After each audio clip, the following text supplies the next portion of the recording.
નમસ્કાર, હું છું ડોક્ટર વિશાલ મકવાણા. સ્વાગત છે આજના વિડીયોની અંદર. આપ સૌને ખ્યાલ છે એમ આ ચેનલ ઉપર શારીરિક શિક્ષણ સાથે જે જોડાયેલા કેન્ડિડેટ છે તેમના માટે ખૂબ જ ઉપયોગી વિડીયો છે એ ચેનલ ઉપર અપલોડ કરવામાં આવે છે.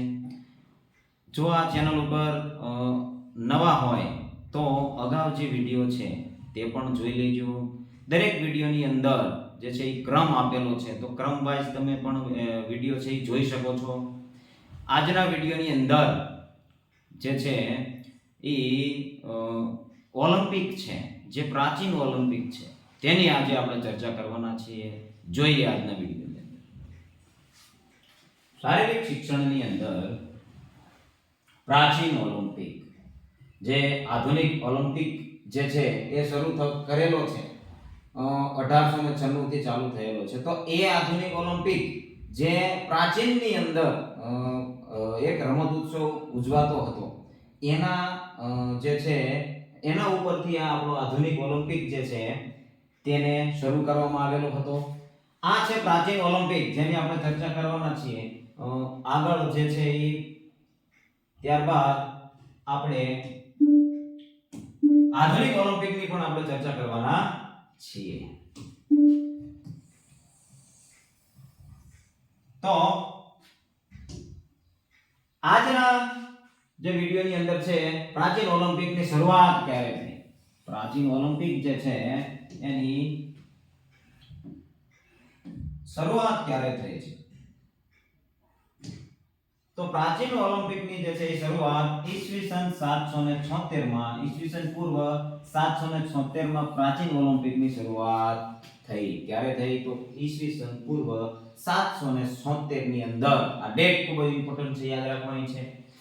અને ક્યાં થઈ? તો ઓલિમ્પિયામાં રમતોનું આયોજન કરવામાં આવતું. તો ઓલિમ્પિયા નામનું એક સ્થળ છે, ત્યાં રમતોનું આયોજન કરવામાં આવતું, ત્યાં આ ઉત્સવ ઉજવાતો હતો, એટલા માટે તેને ઓલિમ્પિક કહેવામાં આવ્યું. ઓલિમ્પિયા નામનું સ્થળ છે, ત્યાં દર 4 વર્ષે ઉજવાતો હતો. આ રમત ઉત્સવ છે દર 4 વર્ષે ઉજવાતો હતો. એક વર્ષે ઉજવાય છે, પછીના ચોથા વર્ષે જે છે એ ઉજવવામાં આવતો હતો. આ ઉત્સવ ઉજવવામાં આવતો હતો. બે ઓલિમ્પિક વચ્ચેના સમયગાળાને ઓલિમ્પિયાડ કહેવામાં આવે છે. બે ઓલિમ્પિક વચ્ચેનો સમયગાળો જે છે તેને ઓલિમ્પિયાડ કહેવામાં આવે છે. ભગવાન જીએસ એના સન્માનમાં ઉજવવામાં આવે છે. જીએસ દેવતા છે એના સન્માનમાં આ ઉત્સવ છે એ ઉજવવામાં આવતો હતો. આ પ્રાચીન ઓલિમ્પિક જે છે, જીએસ દેવતા જે છે એની મૂર્તિ પણ એ જે સ્થળ હતું ત્યાં મોટી જબરી મોટા હાથીના દાંત વાળી જે છે એ મૂર્તિ છે ત્યાં હતી. તેનો ફોટો તમારે જોવો હોય તો નેટ ઉપરથી સર્ચ કરી શકો છો. પેલોપોનેસ, ગ્રીસમાં પેલોપોનેસ જે છે ઉત્તર પશ્ચિમમાં એલિસ જે છે એ નામના રાજ્યમાં એક ઘાટી હતી. તેનું નામ સેક્રેટ ઓફ એલ્ટીસ હતું. સેક્રેટ ઓફ એલ્ટીસ હતું. Sacred of એલ્ટીસ. ઓલિમ્પિયા, એની અંદર ઓલિમ્પિયા નામનું એક સ્થાન હતું અને ત્યાં આ ઉત્સવ છે એ ઉજવવામાં આવતો હતો. ક્યાં હતું? પેલોપોનેસ. શબ્દ યાદ રાખવાનો છે. પેલોપોનેસ ક્યાં આવેલું છે? તો કે ઉત્તર પશ્ચિમની અંદર આવેલું છે. અને એલિસ નામનું રાજ્ય કયું હતું? એલિસ નામનું રાજ્ય હતું. અને ત્યાં ક્યાં? તો કે સેક્રેટ ઓફ એલ્ટીસ જે છે એની અંદર ઓલિમ્પિયા નામનું છે સ્થાન હતું. અને ત્યાં એ જગ્યા ઉપર જે છે આ પ્રાચીન ઓલિમ્પિક છે એ આખો ઉજવાતો હતો. ઓલિમ્પિયા નગરની પાસે માઉન્ટ ઓલિમ્પસ નામનો એક પર્વત હતો. કયો પર્વત હતો? પર્વતનું નામ પણ પૂછાઈ શકે છે. તો માઉન્ટ ઓલિમ્પસ નામનો પર્વત હતો. અને તેની ઉપર 12 દેવી દેવતાનો વાસ છે એવું કહેવામાં આવે છે. એવી માન્યતા હતી કે 12 દેવી દેવતાઓનો વાસ એની અંદર છે. એલિસ રાજ્યની પાસે એલ્પિયાસ અને ક્લાડિયસ નામની બે નદી હતી. શું હતું? નદીઓ હતી. બે નદીઓ, એલ્પિયાસ અને ક્લાડિયસ નામની બે નદીઓ હતી. તો એ નદીઓના નામ પણ યાદ રાખવાના છે. પ્રશ્નની અંદર પૂછાઈ શકે કે ઓલિમ્પિયાની બાજુમાં કઈ નદીઓ હતી, એ નદીઓના નામ શું હતા? તો એ તમારે યાદ રાખવાના છે. કયા ખેલાડીઓ ભાગ લઈ શકે છે? આ ઓલિમ્પિક આખો ઉત્સવ હતો તો તેની અંદર કયા કયા ખેલાડીઓ ભાગ લઈ શકશે, કેવા ખેલાડીઓ ભાગ લે છે? તો તેની અંદર તે જે છે એ ખેલાડી ગ્રીસનો નાગરિક હોવો જોઈએ. ક્યાંનો નાગરિક હોવો જોઈએ? ગ્રીસનો નાગરિક હોય તેને જ રમતોની અંદર ભાગ દેવામાં આવતો હતો. ખેલાડીઓને નિર્વસ્ત્ર જ ભાગ લેવાનો હતો. નિર્વસ્ત્ર જે ખેલાડીઓ ભાગ લેતા હતા એ નિર્વસ્ત્ર ભાગ લેતા હતા. મહિલાઓ, દાસો અને વિદેશી ખેલાડીઓ છે એ ભાગ લઈ શકતા ન હતા. મહિલાઓ, દાસો જે છે અને વિદેશી ખેલાડીઓ છે એ ભાગ લઈ શકતા ન હતા. ખેલાડીએ 4 અઠવાડિયા પહેલા એલિસ સિટી જે છે ત્યાં આવવું પડતું હતું. 4 અઠવાડિયા પહેલા ઓલિમ્પિક શરૂ થવાનો હોય અને એને 4 અઠવાડિયા પહેલા એલિસ નામનું સિટી છે એની અંદર તેમને આવી જવું પડતું હતું. ખેલાડીઓ અને રેફરીઓ પણ પ્રતિજ્ઞા લેતા. ખેલાડીઓએ પણ પ્રતિજ્ઞા લેવાની હતી અને રેફરીઓએ પણ પ્રતિજ્ઞા લેવાની હતી. શેની પ્રતિજ્ઞા લેવાની હતી? તો કે આ જે રમતોનું આયોજન થાય છે તેની અંદર નિયમબદ્ધ ભાગ લેશે. રેફરીઓ જે છે એ પ્રતિજ્ઞા લે છે કે અમે નિયમો અનુસાર જે છે એ રમતોનું આયોજન કરાવશું. તો આ પણ જે છે એની અંદર આવતું હતું. ત્યારબાદ રમત કેવી હતી? રમત જે છે શરૂઆતથી લઈ અને છેલ્લે અંત થાય છે ત્યાં સુધી ક્યાંક ક્યાંક વચ્ચે બદલાવ એની અંદર આવે છે. તો ઈસવીસન પૂર્વ 684 સુધી એક દિવસની રમત હતી. કેટલા દિવસની રમત હતી? એક દિવસની રમત હતી. ત્યારબાદ ઈસવીસન પૂર્વ 5મી સદીમાં રમતો જે છે એ 5 દિવસની કરવામાં આવી.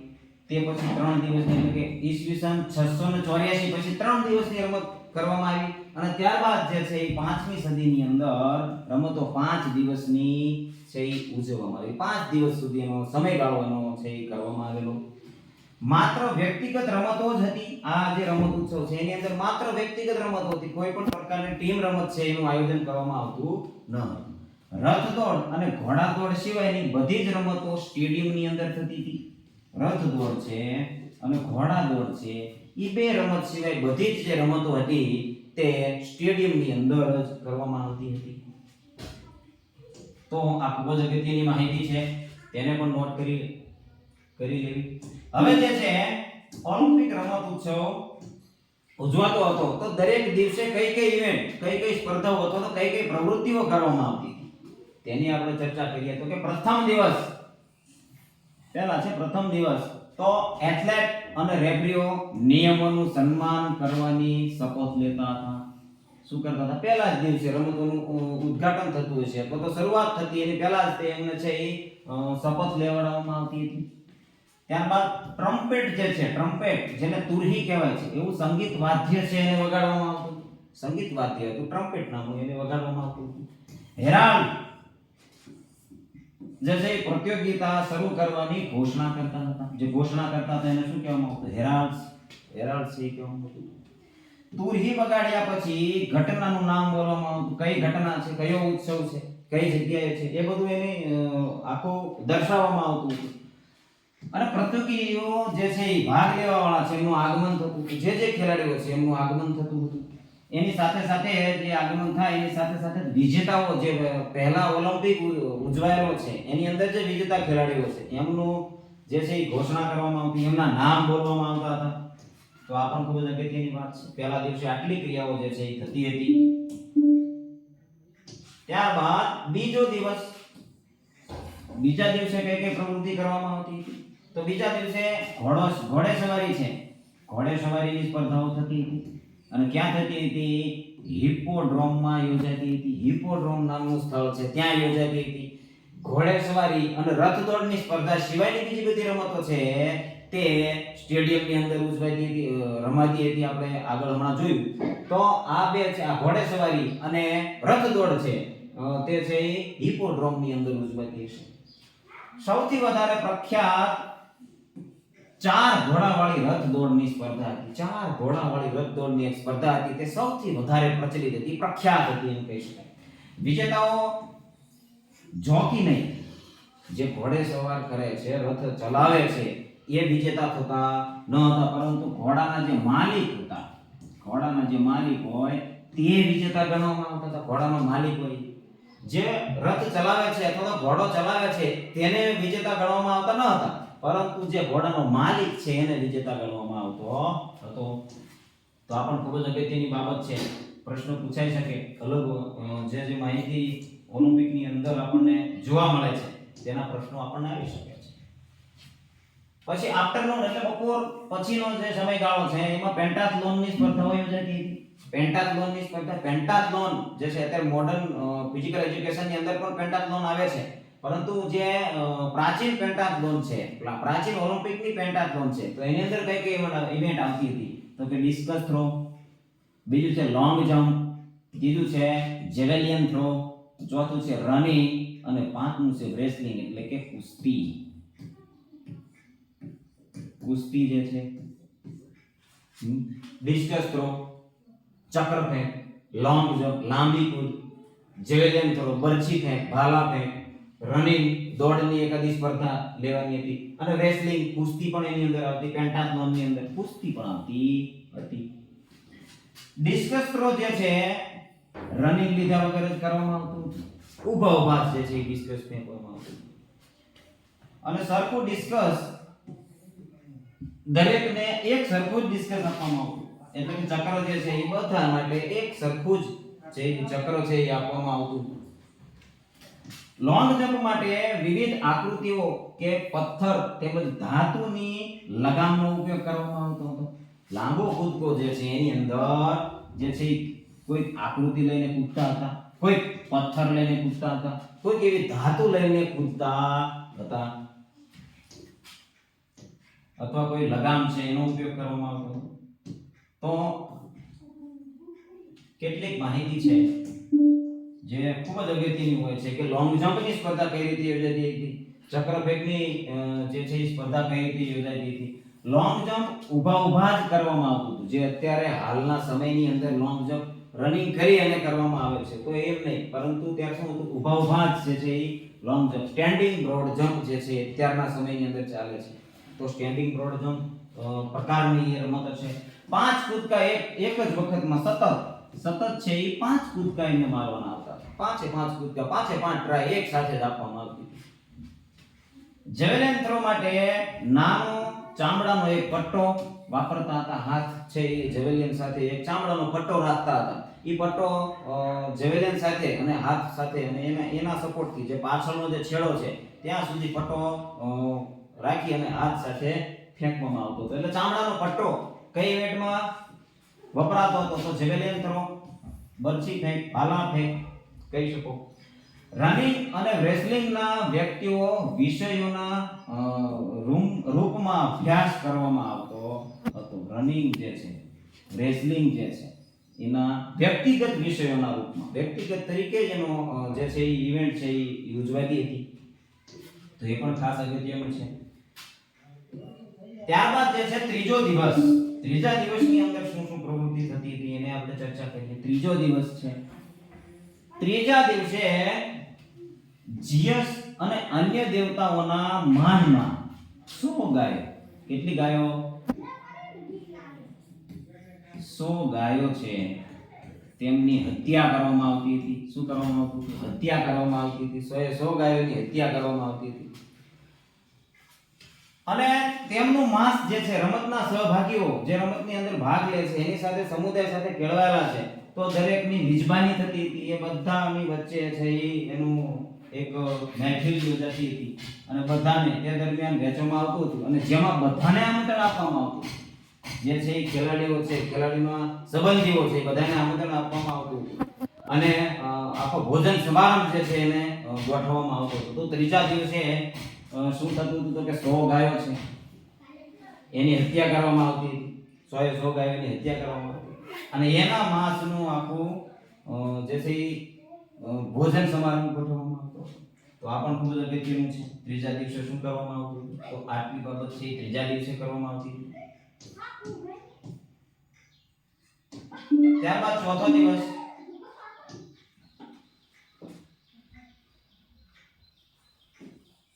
દિવસ, છે. ચોથા દિવસની અંદર ફૂટ રેસ એટલે કે રનિંગની સ્પર્ધા જે છે એ થતી હતી. સ્ટેડિયમ અથવા સ્ટેડિયમ રેસ જે છે એ થતી હતી. સ્ટેડિયમ રેસ શબ્દ પૂછાઈ શકે છે પરીક્ષાની અંદર કે સ્ટેડિયમ અથવા તો સ્ટેડિયમ રેસ કેટલા અંતરની હોય છે? 192 મીટરની આખી ઇવેન્ટ હોય છે. ડબલ સ્ટેડિયમ રેસ પણ થતી હતી. ડબલ સ્ટેડિયમ રેસ નું અંતર કેટલું હતું? આ છે એનું ડબલ 384 મીટર. તો આપણે યાદ રાખવાનું છે કે જે રનિંગ ની ઇવેન્ટ થતી હતી એનું અંતર કેટલું હતું. ત્યારબાદ આફ્ટરનૂન છે એની અંદર પ્યુગિલિઝમ એટલે કે બોક્સિંગ જે છે એની રમત યોજાતી હતી. બોક્સિંગની રમત યોજાતી હતી. લોટરી પદ્ધતિથી નક્કી કરવામાં આવતું કે કોણ કોની સાથે લડશે. લોટરી પદ્ધતિ, રેન્ડમ પદ્ધતિથી, ચિઠ્ઠી ઉપાડ પદ્ધતિથી જે છે એની નક્કી કરવામાં આવતું હતું કે કોણ કોની સાથે લડશે. કોઈ વેટ કેટેગરી હતી નહીં. વેટ કેટેગરી અત્યારના સમયની અંદર આપણે જોઈએ છીએ તો એ વેટ કેટેગરી હતી નહીં. પ્રાચીન જે ઓલિમ્પિક રમતોત્સવ યોજાતો હતો એની અંદર કુસ્તીની ઇવેન્ટની અંદર કોઈ પણ પ્રકારની વેટ કેટેગરી હતી નહીં. ત્યારબાદ બોક્સિંગ માટે હાથમાં ચામડાના પટ્ટા પહેરતા હતા. જે ખેલાડીઓ હોય છે એ બોક્સિંગ કરતા હોય તો એની હાથમાં ચામડાના પટ્ટા પહેરતા હતા અને એની ઉપર ધાતુના ટુકડા લગાવતા હતા જેથી કરી મુક્કો જે છે એ વધારે હિંસક બની જતો હતો. ધાતુના જે છે એ ખીલા ટાઈપના જે છે એ ટુકડા છે એની ઉપર લગાવવામાં આવતા હતા. હાથની ઉપર ચામડાનો પટ્ટો છે એની ઉપર. રેસલર જે છે એ ખાલી હાથોથી લડતા. રેસલર જે છે એ કુસ્તીવાળા જે ખેલાડીઓ છે તે ખાલી હાથેથી લડતા. જે ખેલાડીઓ 3 વખત જમીનને અટકી ગયો તે ખેલાડી છે હારી જતો હતો. 2 ખેલાડીઓની સ્પર્ધા થાય, 2 ખેલાડીઓ વચ્ચે સ્પર્ધા થાય અને 3 વખત જે ખેલાડી જમીનમાં અટકી જાય તે જે છે એ હારી જતો હતો. ત્યારબાદ છે પેનક્રિએશન, કોમ્બિનેશન ઓફ બોક્સિંગ અને રેસલિંગ. જે બોક્સિંગ અને રેસલિંગ નું કોમ્બિનેશન હતું તેને શું કહેવામાં આવતું હતું? પેનક્રિએશન જે ગેમ છે તેની અંદર બોક્સિંગ નું પણ કૌશલ્ય આવતા હતા અને રેસલિંગ ના પણ કૌશલ્ય આવતા. જેમાં કાપવું અને આંખો છે એને ફોડવી, કોઈ પણ જે છે એ નુકસાની જે છે એ કરવાની આવતી ન હતી. એક તો આંખોની અંદર આંખ ફોડવી તે ગુનો ગણાતો હતો. વિરોધીઓના નાકમાં આંગળી નાખવી એ પણ ગુનો ગણાતો હતો.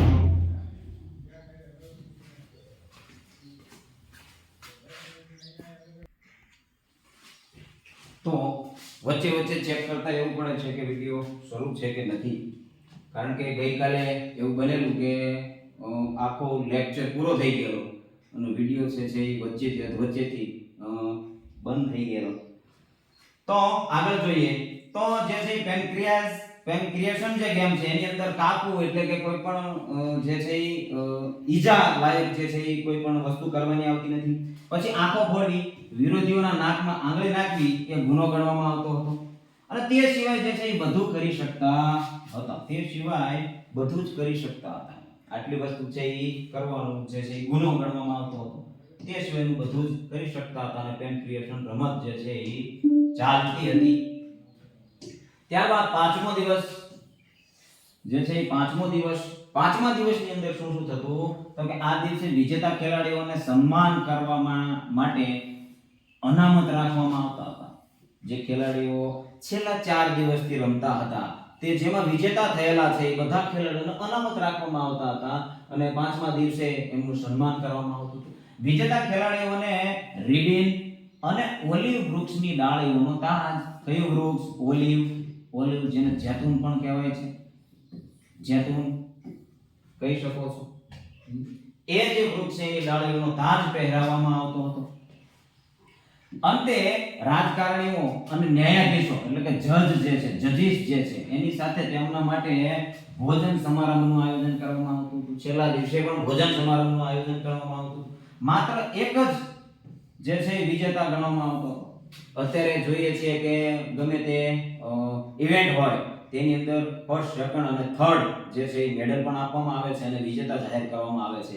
પરંતુ પ્રાચીન ઓલિમ્પિકની અંદર માત્ર એક જ વિજેતા જે છે ઘોષિત કરવામાં આવતો હતો. એક જ વિજેતા કરવામાં આવતો હતો.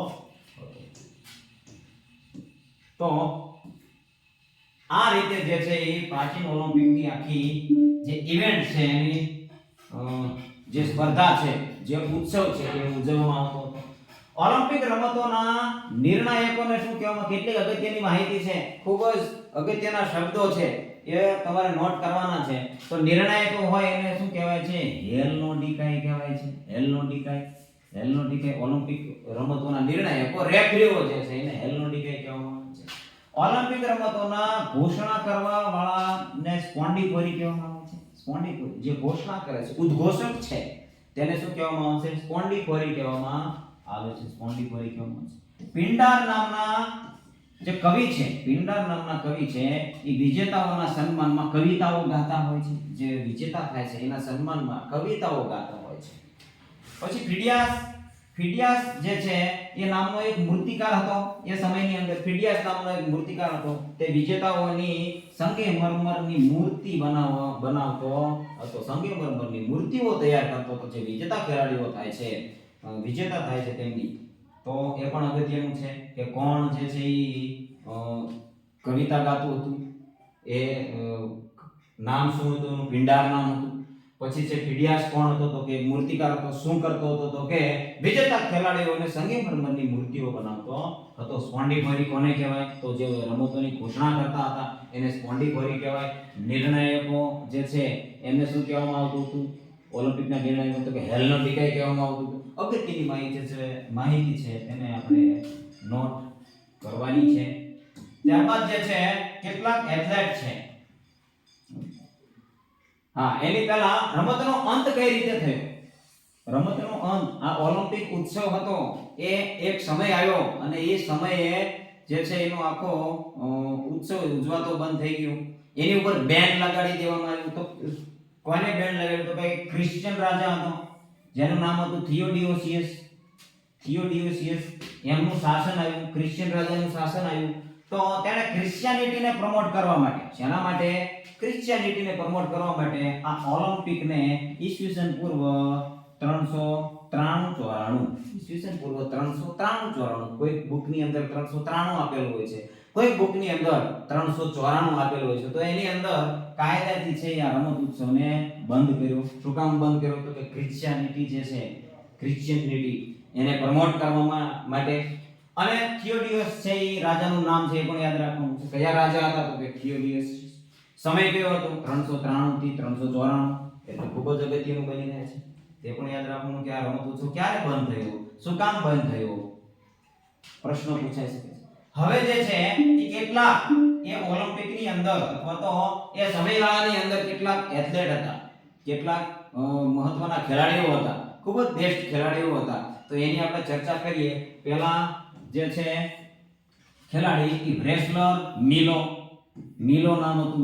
મિલો ઓફ કાર્ટૂન એનું નામ છે. મિલો તરીકે ઓળખાય છે. તેણે 6 વખત જે છે ઓલિમ્પિયામાં જીત્યો હતો. ઓલિમ્પિક જે ઉત્સવ ઉજવાય છે એની અંદર 6 વખત તેઓ ચેમ્પિયન બનેલો ખેલાડી છે. 7 વખત તે ડેલ્ફીમાં એટલે કે પિથિયન ગેમ છે એની અંદર 7 વખત વિજેતા થયો હતો. અને 10 વખત જે છે એ કોરિન્થમાં ઇસ્તનિયન ગેમનું આયોજન થતું હતું એની અંદર 10 વખત છે એ ચેમ્પિયન થયો છે. અને 9 વખત તે નિમિયન ગેમ જીત્યો હતો. નિમાનિયન જે ગેમ છે એની અંદર 6 વખત વિજેતા થયો હતો. અને જે ખેલાડીઓને ચારેય ગેમની અંદર જે જીતે છે તેને પેરિયોડોનિક કહેવામાં આવે છે. પેરિયોડોનિક શબ્દ ખૂબ જ અગત્યનો છે. પેરિયોડોનિક કહેવામાં આવે છે. કોને પેરિયોડોનિક કહેવામાં આવે છે? તો કે જે ચારે ગેમ છે, જે આપણે ઇતિહાસ ભણતા હતા તેની અંદર પણ આપણે ગ્રીસના ઇતિહાસની અંદર જોયું હતું. કઈ ગેમ હતી? તો કે ઓલિમ્પિક ગેમ હતી, નિમિયન ગેમ હતી, ઇસ્તનિયન ગેમ હતી અને પિથિયન ગેમ હતી. આ ચારેય ગેમ છે એની અંદર જે વિજેતા ખેલાડી થાય છે તેને શું કહેવામાં આવતું હતું? પેરિયોડોનિક કહેવામાં આવતું હતું. તો આ મિલો જે છે, જો આ મિલો છે, સરસ મજાનો એનો ફોટો છે. આ જે ફોટો છે એ એક ઘટના સાથે સંકળાયેલ છે કે મિલોની અંદર આ રેસલિંગ એબિલિટી જે છે એની અંદર આટલી શક્તિ, એટલી વિશ્વસનીય શક્તિ હતી સાહેબ કે એને આ જે તમે ચિત્રની અંદર જોઈ શકો છો કે એક વાછરડું ઉપાડેલું છે અને પછી ધીમે ધીમે આખો મોટો જે છે એ આખો બુલ જે છે એને ઉપાડેલો છે. તો એ મિલો છે એ વાછરડું નાનું એવડું હતું ત્યારથી તે છે એને ઉપાડે છે, રોજ ઉપાડે છે અને વાછરડું મોટું થઈ જાય છે પુખ્ત વયનું મોટું ખૂબ જ મોટું થઈ જાય છે, એનો વજન પણ ખૂબ જ વધી જાય છે, છતાં પણ આ મિલો છે એને ઉપાડવામાં કોઈ પણ તકલીફ પડતી નથી. તો આના ઉપરથી જે છે એ શારીરિક શિક્ષણની અંદર વેઇટ લિફ્ટિંગ જે છે એ ક્રિયા એના ઉપરથી ઉત્પન્ન થયેલી છે, અને વેઇટ ટ્રેનિંગ જે છે એ પણ આના ઉપરથી ઉત્પન્ન થયેલી છે. કારણ કે ધીરે ધીરે રોજ વજન થોડો વધારતા જઈએ છીએ તો એની અંદર જે છે એ શક્તિ એટલી એના સ્નાયુની અંદર ડેવલપ થતી જાય છે કે અંતે તે મોટો જે છે એ વિશાળ વજન છે એને પણ ઉંચકી શકે છે.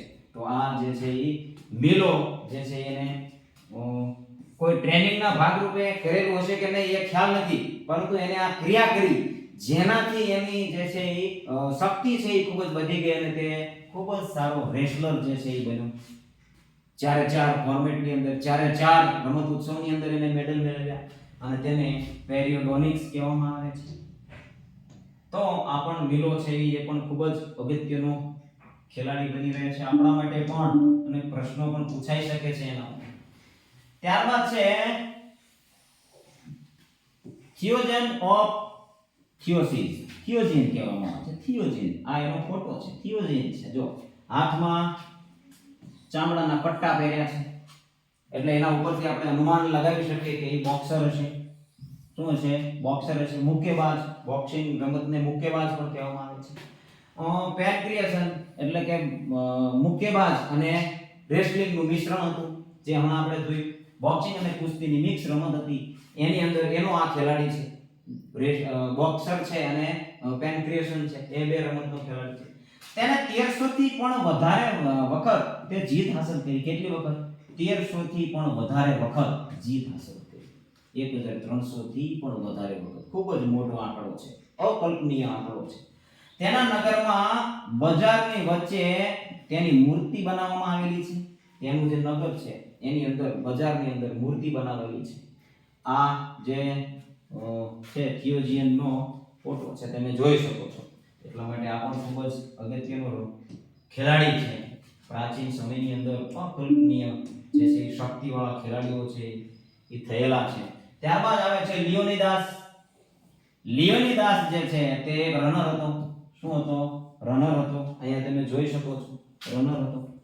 આ જે સામગ્રી છે, તલવાર છે, ઢાલ છે, આ લઈને એ લોકો છે એ દોડતા. એવી સ્પર્ધા થતી હતી કે રનરને આવી જે વસ્તુ છે એ લઈ અને દોડવામાં આવતા. એને કેટલા ગોલ્ડ મેડલ જીત્યા છે? 12 ગોલ્ડ મેડલ જીતેલા છે. જો અહીંયા તેને 12 વખત જે છે એ સ્ટેડિયમ રેસનું અંતર કેટલું હતું? 192 મીટર. 92 મીટર થતું હતું. હમણાં આપણે જોયું 192 મીટર સ્ટેડિયમ રેસ છે એ જીતેલી છે. કેટલી વખત? 12 વખત. ડબલ સ્ટેડિયમ રેસ પણ જીતી છે. ડબલ સ્ટેડિયમ રેસનું અંતર કેટલું હતું? 384 metre. 384 metre double stadium race જે છે એનું અંતર હતું. તો એ બંને છે એ 12 વખત જીતેલો છે આ લિયોનિદાસ જે છે. તે એક જ દિવસમાં 3 રેસ જીતવા વાળો એથ્લેટ. એક જ દિવસમાં 3 રેસ જીતવા વાળો ખેલાડી એથ્લેટ હતો. કોણ હતું એમ પૂછાઈ શકે તો કે લિયોનિદાસ. તેણે તે ઉપલબ્ધિ 4 ઓલિમ્પિક યાર્ડ આમાં હાંસલ કરી. 4 ઓલિમ્પિક ઉત્સવની અંદર જે છે કઈ ઉપલબ્ધિ? તો કે 3 રેસ જીતનાર એક જ દિવસની અંદર. એક જ દિવસની અંદર 3 રેસ જીતનાર ખેલાડી. અને એ પાછો કેટલા ઓલિમ્પિકની અંદર? 4 ઓલિમ્પિક ઉત્સવની અંદર એક જ દિવસમાં 3 રેસ લગાતાર 3 રેસ જીતનાર ખેલાડી લિયોનિદાસ છે. ખૂબ જ અગત્યનો જે છે ખેલાડી છે આપણા માટે પણ. એની માહિતી પણ નોટ કરી લેવી. ત્યારબાદ ડાયગોરસ. ડાયગોરસ જે છે તે પ્યુગિલિસ્ટ હતો, બોક્સર હતો. પ્યુગિલિસ્ટ એટલે બોક્સર હતો. ઈસવીસન પૂર્વ 464 માં તેમણે જીત હાંસલ કરી હતી. ક્યારે? 464 ની અંદર તેમણે જીત હાંસલ કરી હતી. અહીંયા તેનો ફોટો જોઈ શકો છો. આ બે છે એનો પુત્ર અને તેનો પૌત્ર છે. એ પણ વિજેતા થયેલા હતા.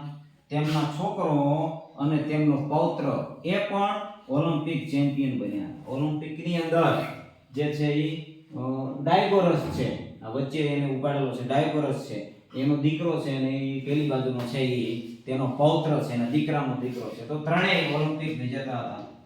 તેની તસવીર છે, તે પણ તમે જોઈ શકો છો. ખૂબ જ અગત્યનો એથ્લેટ હતો.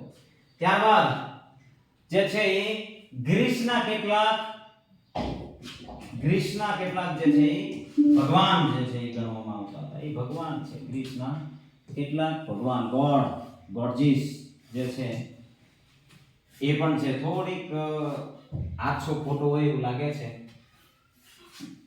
એફ્રોડાઇટ છે એને ગોડ ઓફ લવ, પ્રેમની દેવી કહેવામાં આવે છે. એપોલો દેવ છે તેને સૂર્યના દેવતા, મ્યુઝિકના દેવતા અને પોએટ્રીના દેવતા પણ કહેવામાં આવે છે.